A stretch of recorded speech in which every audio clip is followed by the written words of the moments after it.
या देवी सर्वभूतेषु शक्तिरूपेण संस्थिता नमस्तस्यै नमस्तस्यै नमस्तस्यै नमो नमः। नमस्कार दोस्तों, आप सभी को नवरात्रि की 7वें दिन की हार्दिक शुभकामनाएं। दोस्तों, आज की वीडियो में हम आपको नवरात्रि के 7वें दिन की व्रत कथा सुनाएंगे, जिसमें कि माँ कालरात्रि की व्रत कथा सुनाई जाएगी। तो कृपया उसे सभी भक्तजन ध्यानपूर्वक प्रसन्न चित्त मन से सुने। जिन भक्तों ने अभी तक हमारे चैनल को सब्सक्राइब नहीं किया, वो हमारे चैनल को सब्सक्राइब कर वीडियो को लाइक करें और कमेंट में जय माता दी जय काली माँ की लिखना न भूलें। आइए भक्तों, हम अपनी कथा को प्रारंभ करते हैं। एक वेणी जपा कर्णपुरा नग्ना खरा स्थिता लंबोष्टि कर्ण का कर्णी तेला व्यक्त शरीरणी वाम पदोल्ल सल्लोहत तात्कटक भूषणा वर्धनो मूर्धज्वा कृष्णा कालरात्रि भयंकरी। नवरात्रि के 7वें दिन माँ कालरात्रि की विधि विधान से पूजा करने वाले भक्तों पर माता रानी अपनी कृपा बरसाती हैं। हिंदू मान्यताओं के अनुसार माँ कालरात्रि अपने भक्तों को काल से बचाती हैं, काल मृत्यु नहीं होने देती। देवी कालरात्रि माँ दुर्गा का सप्तम रूप है। माता अत्यंत दयालु कृपालु हैं। यह देवी सर्वत्र विजय दिलाने वाली, मन एवं मस्तिष्क के समस्त विकारों को दूर करने वाली हैं। यह माँ दुर्गा की 7वीं शक्ति तथा कालरात्रि के नाम से जानी जाती हैं। अर्थात जिनके शरीर का रंग घने अंधकार की तरह एकदम काला है। नाम से ही जाहिर होता है कि इनका रूप भयानक है। सिर के बाल बिखरे हुए और गले में विद्युत की तरह चमकने वाली माला है। अंधकार में स्थितियों का विनाश करने वाली शक्ति हैं। कालरात्रि काल से भी रक्षा करने वाली यह शक्ति हैं। इस देवी के 3 नेत्र हैं। ये तीनों ही नेत्र ब्रह्मांड के समान गोल हैं। इनकी सांसों से अग्नि निकलती रहती है। ये गर्दभों की सवारी करती हैं। ऊपर उठे हुए दाहिने हाथ की वर मुद्रा भक्तों को वर देती है। दाहिनी ही तरफ का नीचे वाला हाथ अभय मुद्रा में है, यानी भक्तों हमेशा निडर निर्भय रहो। बाईं तरफ के ऊपर वाले हाथ में लोहे का कांजा तथा नीचे वाले हाथ में खड़ग है। इनका रूप भले ही भयंकर हो, लेकिन ये सदैव शुभ फल देने वाली माँ है, इसलिए ये शुभकरी कहलाई। अर्थात इनसे भक्तों को किसी भी प्रकार से भयभीत या आतंकित होने की कतई आवश्यकता नहीं है। इनके साक्षात्कार से भक्त पुण्य का भागी बनता है। कालरात्रि की उपासना करने से ब्रह्मांड की सारी सिद्धियों के दरवाजे खुलने लगते हैं और तमाम आसुरी शक्तियाँ उनके नाम के उच्चारण से भयभीत होकर दूर भागने लगती हैं। इसलिए दानव दैत्य राक्षस और भूत प्रेत उनके स्मरण से ही भाग जाते हैं। यह ग्रह बाधाओं को भी दूर करती हैं और अग्नि जल जंतु शत्रु और रात्रि भय दूर हो जाते हैं। इनकी कृपा से भक्त हर तरह के वैश मुक्त हो जाता है। बोलो सच्चे दरबार की जय। वो कालरात्रि मात की जय। महर्षि मेधा ने कहा, देवी की बात सुनकर दूत क्रोध में भरा हुआ वहां से असुरेंद्र के पास पहुंचा और सारा वृत्तांत उसे कह सुनाया। दूत की बात सुन असुरेंद्र के क्रोध का परावर न रहा और उसने अपने सेनापति धूम्रलोचन से कहा, धूम्रलोचन, तुम अपनी सेना सहित शीघ्र वहां जाओ और उस दुष्ट के केशों को पकड़कर उसे घसीटते हुए यहाँ ले आओ। यदि उसकी रक्षा के लिए कोई दूसरा खड़ा हो तो चाहे वह देवता, यक्ष अथवा गंधर्व ही क्यों ना हो, उसको तुम अवश्य मार डालना। महर्षि मेधा ने कहा। शुंभ के इस प्रकार आज्ञा देने पर धूम्रलोचन 60,000 राक्षसों की सेना को साथ लेकर वहां पहुंचा और देवी को देख ललकार कर कहने लगा, अरे तू अभी शुंभ और निशुंभ के पास चल। यदि तू प्रसन्नतापूर्वक मेरे साथ न चलेगी तो मैं तेरे केशों को पकड़कर घसीटता हुआ ले जाऊंगा। देवी बोली, असुरेंद्र का भेजा हुआ तेरे जैसा बलवान यदि बलपूर्वक मुझे ले जावेगा तो ऐसी दशा में मैं तुम्हारा कर ही क्या सकती हूँ। महर्षि मेधा ने कहा। ऐसा कहने पर धूम्रलोचन उसकी ओर लपका, किंतु देवी ने उसे अपनी हुंकार से ही भस्म कर डाला। यह देखकर असुर सेना क्रुद्ध होकर देवी की ओर बढ़ी, परंतु अंबिका ने उन पर तीखे बाणों, शक्तियों और फरसों की वर्षा आरंभ कर दी। इतने में देवी का वाहन भी अपनी ग्रीवा के बालों को छटकाता हुआ और बड़ा भारी शब्द करता हुआ असुर सेना में कूद पड़ा। उसने कई असुर अपने पंजों से, कई अपने जबड़ों से और कई को धरती पर पटक कर अपनी डालों से घायल करके मार डाला। उसने कई असुरों के अपने नख से पेट फाड़ डाले और कई असुरों का तो केवल थप्पड़ मारकर ही धड़ से अलग कर दिया। कई असुरों की भुजाएं और सिर तोड़ डाले और गर्दन के बालों को हिलाते हुए कई असुरों को पकड़कर उनके पेट फाड़कर उनका रक्त भी डाला। इस प्रकार देवी के उस महाबलवान सिंह ने क्षण भर में असुर सेना को समाप्त कर दिया। सिंह ने जब यह सुना कि देवी ने धूम्रलोचन असुर को मार डाला है और उसके सिंह ने सारी सेना का सार कर डाला है, तब उसको बड़ा क्रोध आया। उसके मारे क्रोध के ओठ फड़कने लगे और उसने चंड और मुंड नामक महासुरों को आज्ञा दी, हे चंड हे मुंड, तुम अपने साथ एक बड़ी सेना लेकर जाओ और उस देवी के बाल पकड़कर उसे बांधकर तुरंत यहाँ ले आओ। यदि उसको यहाँ लाने में किसी प्रकार का संदेह हो तो अपनी सेना सहित उससे लड़ते हुए उसको मार डालो, और जब वह दुष्टा और उसका सिंह दोनों मारे जावे तब उसको बांधकर यहाँ ले आना। महर्षि मेधा ने कहा, दैत्यराज की आज्ञा पाकर चंड और मुंड चतुरंगी सेना को साथ लेकर हथियार उठाए हुए देवी से लड़ने के लिए चल दिए। हिमालय पर्वत पर पहुंचकर उन्होंने मुस्कुराती हुई देवी जो सिंह पर बैठी हुई थी देखा। जब असुर उनको पकड़ने के लिए तलवारें लेकर उनकी ओर बढ़े तब अंबिका को उन पर बड़ा क्रोध आया और मारे क्रोध के उनका मुख काला पड़ गया। उनकी भ्रकुटियाँ चढ़ गईं और उनके ललाट में से अत्यंत भयंकर तथा अत्यंत विस्तृत मुख वाली लाल आँखों वाली काली प्रकट हुई, जो कि अपने हाथों में तलवार और पास लिए हुई थी। वह विचित्र खड़ग धारण किए हुए थी तथा चीते के चर्म की साड़ी एवं नरमुंडों की माला पहन रखी थी। उसका मांस सूखा हुआ था और शरीर केवल हड्डियों का ढांचा था, और जो भयंकर शब्द से दिशाओं को पूर्ण कर रही थी वे असुर सेना पर टूट पड़ी और दैत्यों का भक्षण करने लगी। वे पार्श्व रक्षकों, अंकुशधारी महावतों, हाथियों पर सवार योद्धाओं और घंटा सहित हाथियों को एक साथ से पकड़ पकड़ कर अपने मुंह में डाल रही थीं, और इस प्रकार वह घोड़ों, रथों, सारथियों और रथों में बैठे हुए सैनिकों को मुंह में डालकर भयानक रूप से चबा रही थीं। किसी के केस पकड़कर, किसी को पैर से दबाकर और किसी दैत्य को छाती से मसल कर मार रही थी। वह दैत्य के छोड़े हुए बड़े बड़े अस्त्र शस्त्रों को मुंह में पकड़कर और क्रोध में भर उनको दांतों से पीस रही थी। उनसे कई बड़े बड़े असुर भक्षण कर डाले, कितनों को रौंद डाला और कितनों को उन्होंने मार डाल कर भगा दिया, कितनों को उसने तलवार से मार डाला, कितनों को अपने दांतों से समाप्त कर दिया। और इस प्रकार से देवी ने क्षण भर में संपूर्ण दैत्य सेना को नष्ट कर दिया। यह देख महापराक्रमी चंड काली देवी की ओर लपका और मुंड ने भी देवी पर अपने भयानक बाणों की वर्षा आरंभ कर दी और अपने हजारों चक्र उस पर छोड़े। उस समय वह चमकते हुए बाण व चक्र देवी के मुख में प्रविष्ट हुए इस प्रकार दिख रहे थे जैसे मानो बहुत सूर्य मेघों की घटा में प्रविष्ट हो रहे हों। इसके पश्चात भयंकर शब्द के साथ काली ने अत्यंत जोश में भरकर विकट अट्टहास किया और उसका भयंकर मुख देखा नहीं जाता था। उसके मुख से श्वेत दांतों की पंक्ति चमक रही थी।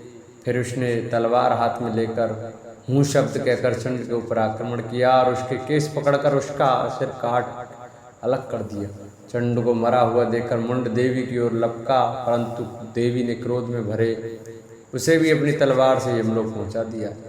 चंड और मुंड को मरा हुआ देखकर उसकी बाकी बची हुई सेना वहां से भाग गई। इसके पश्चात काली चंड और मुंड के कटुए सिरों को लेकर चंडिका के पास गई और प्रचंड अट्टहास के साथ कहने लगी, हे देवी, चंड और मुंड दो महादैत्यों को मारकर तुम्हें भेंट कर दिया है। अब शुंभ और निशुंभ का तुमको स्वयं वध करना है। महर्षि मेधा ने कहा, वहां लाए हुए चंड और मुंड के सिरों को देखकर कल्याणकारी चंडी ने काली से मधुर वाणी में कहा, हे देवी, तुम चूक चंड और मुंड को मेरे पास लेकर आई हो, अतः संसार में चामुंडा के नाम से तुम विख्यात होगी।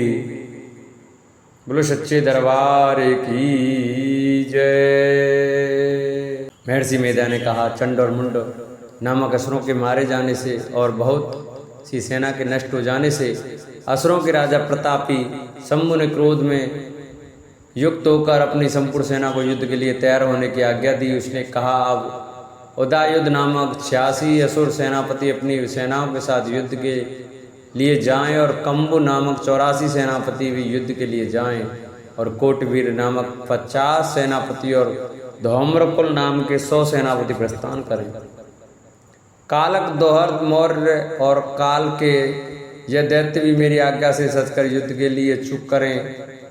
भयानक शासन करने वाला असुर का स्वामी शुंभ इस प्रकार आज्ञा देकर बहुत बड़ी सेना के साथ युद्ध के लिए चला।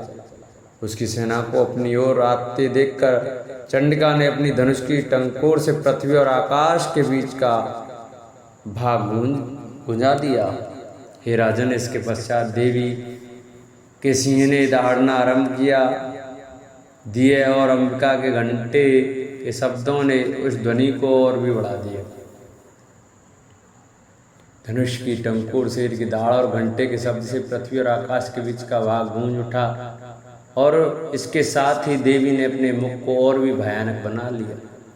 ऐसे भयंकर शब्द को सुनकर राक्षसी सेना ने देवी तथा सिंह को चारों ओर से घेर लिया। हे राजन, उस समय दैत्यों के नाश के लिए और देवताओं के हित के लिए ब्रह्मा, विष्णु, महेश, कार्तिकेय तथा इंद्र आदि देवों की शक्तियाँ जो अत्यंत पराक्रम और बल से संपन्न थीं, उनके शरीर से निकलकर उसी रूप में चंडिका देवी के पास गए। जिस देवता का जैसा रूप था वैसे आभूषण थे और वैसा वाहन था वैसा ही रूप, आभूषण और वाहन लेकर उन देवताओं की शक्तियां दैत्यों से युद्ध करने के लिए आई। हंसयुक्त विमान में बैठकर और रुद्राक्ष की माला तथा कमंडल धारण करके ब्रह्मा जी की शक्ति आई। वृषभ पर सवार होकर हाथ में त्रिशूल लेकर, महानाग का कंगन पहनकर और चंद्र रेखा से भूषित होकर भगवान शंकर की माहेश्वरी आई और मोर पर आरूढ़ होकर हाथ में शक्ति लिए दैत्यों से युद्ध करने के लिए कार्तिकेय जी की शक्ति उन्हीं का रूप धारण करके आई। भगवान विष्णु की शक्ति गरुड़ पर सवार होकर शंख, चक्र, श्रंग, गदा, धनुष और खड़ग हाथ में लिए हुए आई। श्री हरि की शक्ति बारह का शरीर धारण करके आई और नरसिंह के समान शरीर धारण करके उनकी शक्ति नारसिंह की आई। उसकी गर्दन के झटकों के से आकाश के तारे टूट पड़ते थे और इसी प्रकार देवराज इंद्र की शक्ति ऐन्द्री भी ऐरावत के ऊपर सवार होकर आई। पश्चात इन देव शक्तियों से घिरे हुए भगवान शंकर ने चंडिका से कहा, मेरी प्रसन्नता के लिए तुम शीघ्र ही इन असुरों को मारो। इसके पश्चात देवी के शरीर में से अत्यंत उग्र रूप वाली और सैकड़ों गीदड़ियों के समान आवाज करने वाली चंडिका शक्ति प्रकट हुई। उस अपराजित देवी ने धूमिल जटा वाले भगवान शंकर जी से कहा, हे प्रभु, आप मेरी ओर से दूत बनकर शुंभ और निशुंभ के पास जाइए और उन अत्यंत गर्वीले दैत्यों से कहिए और उनके अतिरिक्त और भी जो दैत्य वहाँ युद्ध के उपस्थित हों उनसे भी कहिए, जो तुम्हें अपने जीवित रहने की इच्छा हो तो त्रिलोकी का राज इंद्र को दे दो। देवताओं को उनका यज्ञ भाग मिलना आरंभ हो जाए और तुम पाताल को लौट जाओ, किंतु यदि वल के गर्भ से तुम्हारे लड़ने की इच्छा हो तो फिर आ जाओ। तुम्हारे माँ से मेरी योगनियाँ तृप्त होंगी। चूंकि उस देवी ने भगवान शंकर को दूत के कार्य में नियुक्त किया था, इसलिए वे संसार में शिवदूती के नाम से विख्यात हुई। भगवान शंकर ने देवी का संदेश पाकर उन दैत्यों के क्रोध का कोई आर पार न रहा और वह जिस स्थान पर देवी विराजमान थी वहाँ पहुँचे और जाने के साथ ही उस पर बाण और शक्तियों की वर्षा करने लगे। देवी ने उनके फेंके हुए बाणों, शक्तियों, त्रिशूल और फरसों को अपने बाणों से काट डाला और काली देवी उस देवी के साथ आगे खड़ी होकर शत्रुओं को त्रिशूल से विदीर्ण करने लगी और खटवांग से कुचलने लगी। ब्राह्मणी जिस तरह दौड़ती थी उसी तरफ अपने कमंडल का जल छिड़ककर दैत्यों के वीर व बल को नष्ट कर देती थी और इसी प्रकार माहेश्वरी त्रिशूल से, वैष्णवी चक्र से और अत्यंत कोप वाली कौमारी शक्ति द्वारा असुरों को मार रही थी और इंद्री के बाजू के प्रहार से सैकड़ों दैत्य रक्त की नदियां बहते हुए पृथ्वी पर सो गए। वाराही ने कितने ही राक्षसों को अपनी थूथन द्वारा मृत्यु के घाट उतार दिया। दाढ़ों के अग्रभाग से कितने ही राक्षसों की छाती को चीर डाला और चक्र की चोट से कितनों ही को विदीर्ण करके धरती पर डाल दिया। बड़े बड़े राक्षसों को नरसिंह अपने नखों से विदीर्ण करके भक्षण कर रही थीं और सिंहनाद से चारों दिशाओं को गुंजाती हुई रणभूमि में विचर रही थी। शिवदूती के प्रचंड अट्टहास से कितने ही दैत्य भयभीत होकर पृथ्वी पर गिर पड़े और उनके गिरते ही वे उनको भक्षण कर गए। इस तरह क्रोध में भर हुए मातृगणों द्वारा नाना प्रकार के उपायों से बड़े बड़े असुरों को मारते हुए देखकर राक्षसी सेना भाग खड़ी हुई और उनको इस प्रकार भागता देखकर रक्तबीज नाम का महापराक्रमी राक्षस क्रोध में भरकर युद्ध के लिए आगे बढ़ा। उसके शरीर से रक्त की बूंदें पृथ्वी पर जैसे ही गिरती थीं, तुरंत वैसे ही शरीर वाला तथा वैसा ही बलवान दैत्य पृथ्वी से उत्पन्न हो जाता था। रक्तबीज गदा हाथ में लेकर ऐन्द्री के साथ युद्ध करने लगा। ऐन्द्री शक्ति ने अपने वज्र से उसको मारा तो घायल होने के कारण उसके शरीर से बहुत सा रक्त बहने लगा और उसकी प्रत्येक बूंद से उसके समान ही बलवान तथा महापराक्रमी अनेकों दैत्य भयंकर रूप से प्रकट हो गए। वह सब के सब दैत्य बीज के समान ही बलवान तेज वाले थे। वह भी भयंकर अस्त्र शस्त्र लेकर देवियों के साथ लड़ने लगे। जब ऐन्द्री के वज्र प्रहार से उसके मस्तक पर चोट लगी और रक्त बहने लगा तो उसमें से हजारों ही पुरुष उत्पन्न हो गए। वैष्णवी ने चक्र और ऐन्द्री ने गदा से रक्तबीज को चोट पहुंचाई और वैष्णवी के चक्र से घायल होने पर उसके शरीर से जो रक्त बहा उससे हजारों महासुर उत्पन्न हुए, जिनके द्वारा यह जगत व्याप्त हो गया। कौमारी ने शक्ति से, बाराही ने खड़ग से और माहेश्वरी ने त्रिशूल से उसको घायल किया। इस प्रकार क्रोध में भरकर उस महादैत्य ने सब मात्र शक्तियों और पृथक पृथक गदा से प्रहार किया और माताओं ने शक्ति तथा शूल इत्यादि से उसको बार बार घायल किया। उससे सैकड़ों महादैत्य उत्पन्न हुए और इस प्रकार उस रक्तबीज के रुधिर से उत्पन्न हुए असुरों से संपूर्ण जगत व्याप्त हो गया, जिससे देवताओं को भय हुआ। देवताओं को भयभीत देखकर चंडिका ने काली से कहा, हे चामुंडे, अपने मुख को बड़ा करो और मेरे शस्त्रघात से उत्पन्न हुए रक्त बिंदुओं तथा रक्त बिंदुओं से उत्पन्न हुए महासुरों को तुम अपने इस मुख से भक्षण करती हुई जाओ। इस प्रकार रक्त बिंदुओं से उत्पन्न हुए महादैत्यों को भक्षण करती हुई तुम रणभूमि में विचरो। इस प्रकार रक्त क्षीण होने से यह दैत्य नष्ट हो जाएगा। तुम्हारे भक्षण करने के कारण अन्य दैत्य नहीं होंगे। काली से इस प्रकार कहकर चंडिका देवी ने रक्तबीज पर अपने त्रिशूल से प्रहार किया और काली देवी ने अपने मुख से उसका रक्त ले लिया। तब उसने गदा से चंडिका पर प्रहार किया। प्रहार से चंडिका को तनिक भी कष्ट न हुआ, किंतु रक्तबीज के शरीर से बहुत सा रक्त बहने लगा। लेकिन उसके गिरने के साथ ही काली ने उसको अपने मुख में ले लिया। काली के मुख में उस रक्त से जो असुर उत्पन्न हुए उनको उसने भक्षण कर लिया और रक्त को पीती कहीं। तदंतर देवी ने रक्तबीज को, जिसका कि खून काली ने पिया था, चंडिका ने उस दैत्य को वज्रबाण, खड़ग और रिष्टि इत्यादि से मार डाला। हे राजन, अनेक प्रकार के शस्त्रों से मरा हुआ वह खून से वंचित वह महादैत्य रक्तबीज पृथ्वी पर गिर पड़ा। हे राजन, उसके गिरने से देवता अत्यंत प्रसन्न हुए और माताएं उन असुरों को रक्त पीने के पश्चात उद्धत होकर नृत्य करने लगी। बोलो सच्चे दरबार की जय, बोलो शेरावाली मात की जय।